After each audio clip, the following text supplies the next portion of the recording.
Hi there. Today we'll show you how to wrap a candle beautifully using just 3 simple items.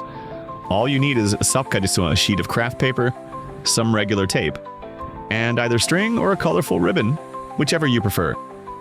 Wrap the candle with the craft paper and secure it with tape. Then tie it with string or ribbon. Add a little bow on top. That's it. Simple, stylish, and made with love. It's a perfect little gift idea for any occasion. Or just a sweet surprise for someone special. If you liked this idea, give us a like, subscribe for more crafty tutorials, and tell us in the comments, do you love the craft paper look as much as we do?